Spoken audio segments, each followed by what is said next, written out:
আসসালামু আলাইকুম রাহমাতুল্লাহ। সম্মানিত দিনী ভাই ও বোনেরা, আজ আমি আপনাদেরকে শিখাতে চাই জুমার দিন সূরা লাহা পড়লে কি হয়। আবারও বলছি, আজকের আলোচনার বিষয়বস্তু হচ্ছে জুমার দিন সূরা লাহা পড়লে কি হয়।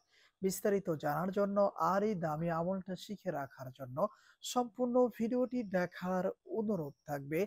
আর প্রতিদিন ইসলামিক নতুন নতুন ভিডিও সবার আগে দেখতে আপনার পর্যন্ত পৌঁছাতে আমাদের এই ছোট্ট চ্যানেলটি সাবস্ক্রাইব করার অনুরোধ থাকবে। সম্মানিত দিনী ভাই ও বোনেরা, এই আমলটা জুমার দিন কখন করবেন পরামর্শ থাকবে। জুমার দিন আসরের নামাজের পরে সন্ধ্যার আগে, সূর্য ডোবার আগে এই আমলটা আমাদেরকে করে নিতে হবে। আর আমরা সকলেই জানি, নিঃসন্দেহে জুমার দিন সাপ্তাহিকভাবে শ্রেষ্ঠ দিন, গরিবের হজের দিন অথবা ঈদের দিন।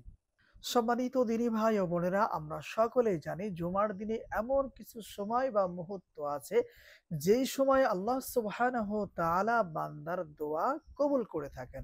মানে ওই সময় যদি কোনো বান্দা আল্লাহ সুবহানাহু ওয়া তাআলার কাছে কোনো দরখাস্ত করে, কিছু চায়, আল্লাহ সুবহানাহু ওয়া তাআলা তা কবুল করে নিয়ে থাকেন। সুবহানাল্লাহ।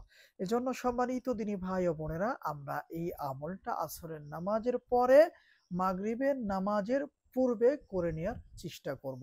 ধরে নিন আমি এখন এই মুহূর্তে আপনাদেরকে জুমার দিন আসরের নামাজ আদায় করে জায়নামাজের পাটিতে বসে আমলটা করে দেখাচ্ছি।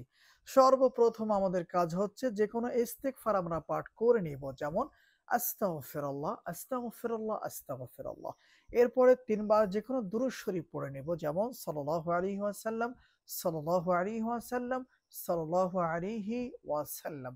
এরপরে এই নিয়মে সূরা লাহাব পড়া শুরু করব। যেমন আউযু বিল্লাহি মিনাশ শাইতানির রাজীম। বিসমিল্লাহির রহমানির রহিম।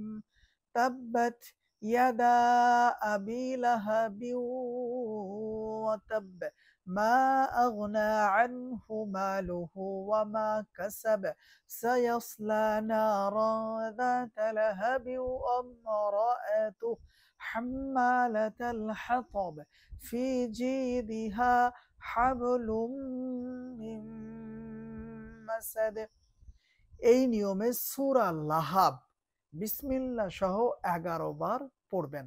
যখন ১১ বার সূরা লাহাব সম্পূর্ণ পড়া হয়ে যাবে, এরপরে কষ্ট করে ২ বার দুরুদে ইব্রাহিম অথবা অন্য কোনো দুরূদ শরীফ পড়ে নেওয়ার চেষ্টা করবেন।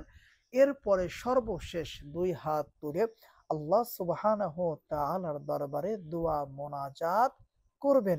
এই নিয়মে কয়েকটি জুমার দিনে আসরের নামাজের পরে এই আমলটা করে নেয়ার চেষ্টা করবেন ইনশাআল্লাহ। সম্মানিত দিনী ভাই ও বোনেরা, এখন আপনাদেরকে বলে দিব জুমার দিন সূরা লাহাব পড়লে কি হয়।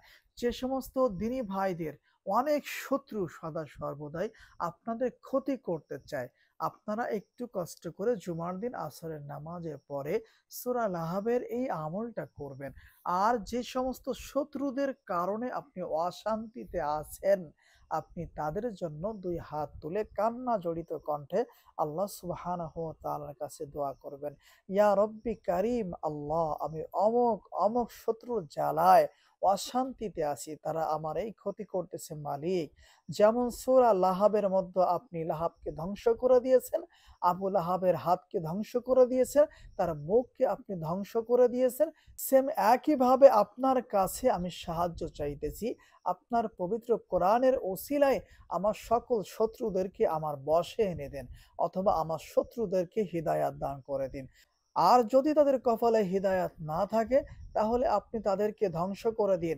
আবু লাহাবের মতো ধ্বংস করে দিন, ফিরআউনের মতো ধ্বংস করে দিন, নমরুদের মতো ধ্বংস করে দিন। সর্বপ্রথম আপনি আপনার শত্রুদের হিদায়াত কামনা করবেন।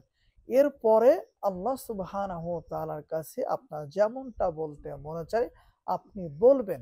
আশা করি ইনশাআল্লাহ কয়েকটি জুমার দিনে আসরের নামাজের পরে যদি আপনারা এই আমলটা সঠিকভাবে করতে পারেন, আল্লাহ সুবহানাহু ওয়া তাআলা যদি আপনার এক জুমার দিনের আমলটা কবুল করেন, 100% আপনার শত্রুকে আল্লাহ সুবহানাহু ওয়া তাআলা হয়তোবা হিদায়াত দান করবেন।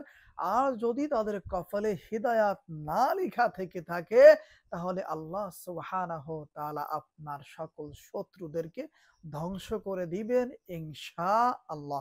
আর এজন্যই একটু কষ্ট করে কয়েকটি জুমা আপনাদেরকে সূরা লাহাবের এই আমলটা করতে হবে। সম্মানিত দিনী ভাই ও বোনেরা, যারা এই আমলটা করবেন তারা অবশ্যই ভিডিওতে লাইক করবেন, কমেন্টস করবেন। চ্যানেলে নতুন দর্শক হয়ে থাকলে অবশ্যই চ্যানেলটি সাবস্ক্রাইব করে অনুমতি নিয়ে এই আমলটা শিখে রাখার চেষ্টা করবেন ইনশাআল্লাহ। আসসালামু আলাইকুম ওয়া রাহমাতুল্লাহ।